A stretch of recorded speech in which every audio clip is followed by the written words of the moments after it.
जत 24 न्यूजमध्ये आपले स्वागत आहे.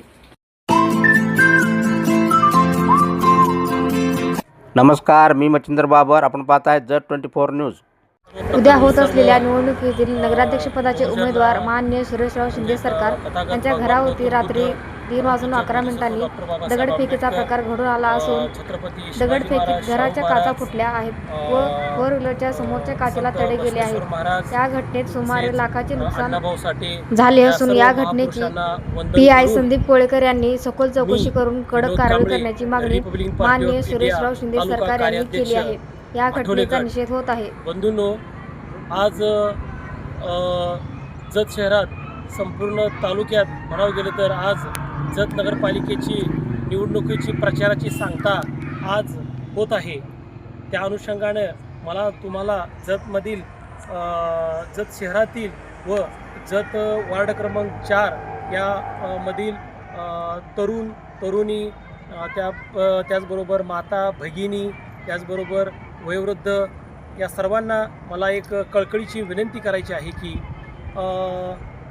आम्ही रिपब्लिकन पार्टी ऑफ इंडिया माननीय संजय कांबळे साहेबांच्या नेतृत्वाखाली तुम्हाला सांगायचं म्हणजे तुमच्या माध्यमातून मला जनतेला सांगायचं आहे की Sanjay Kamble Republican Party of India Maharashtra Pradesh सचिव गेली 30 ते 35 वर्ष या जतच्या विकासासाठी वार्डासाठी जतमधील व्यापाऱ्यांचा प्रश्न असो, जत शहरातील पाणी प्रश्न असो, कचऱ्याचा प्रश्न असो किंवा हा जो समोरचा आपला नॅशनल हायवे असो, या सर्व प्रश्नासाठी आम्ही संजय कांबळे साहेबांच्या नेतृत्वाखाली त्याचबरोबर आमचे जत तालुका अध्यक्ष संजय कांबळे पाटील असतील, त्याचबरोबर आमचे सांगली जिल्हा उपाध्यक्ष विकास साबळे साहेब असतील, तसेच आमचे प्रशांत आयदाळे असतील, आम्ही सर्व कार्यकर्ते संजय कांबळे साहेबांच्या नेतृत्वाखाली आजपर्यंत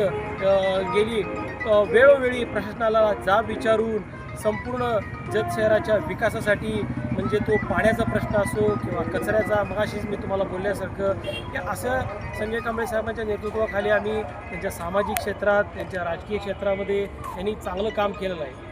बंधूंनो, संजय कांबळेंच्या विषयी बोलायचं झालं आणखीन तर ते गेली 30 ते 35 वर्ष जत तालुक्यामध्ये राजकारण सामाजिक कारण करत आहेत.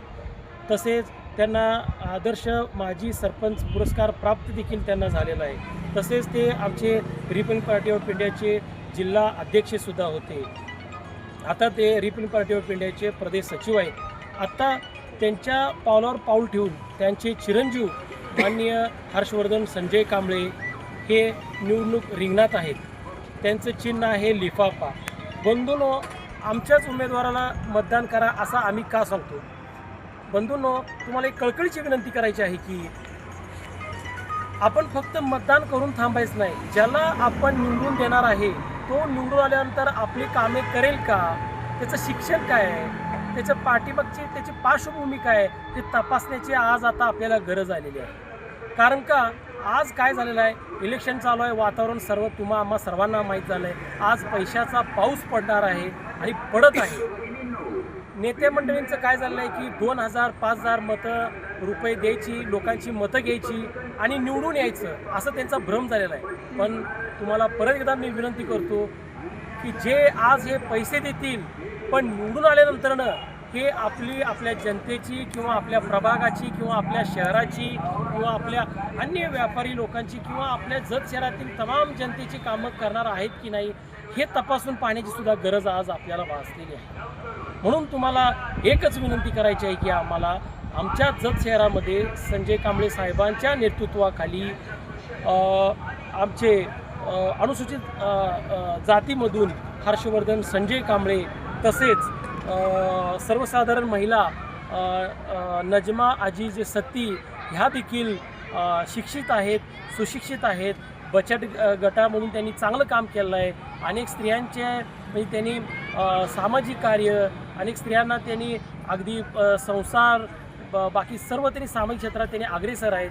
तरी बंधूंनो, आमचे दोन्ही उमेदवार शिक्षित, उच्च शिक्षित इंजिनियर आहेत आणि म्हणून मला तुम्हाला परत एकदा विनंती करायची आहे की Republican Party of India Athawale गट पुरस्कृत आमच्या ह्या दोन्ही उमेदवारांना त्यांचं निवडणूक चिन्ह आहे लिफाफा, यांना त्यांच्या चिन्हासमोरील बटन दाबून यांना तुम्ही निश्चितच निवडून द्याल अशी आशा बाळगतो आणि मी थांबतो. जय भीम, जय बुद्ध, जय भारत, जय शिवराय.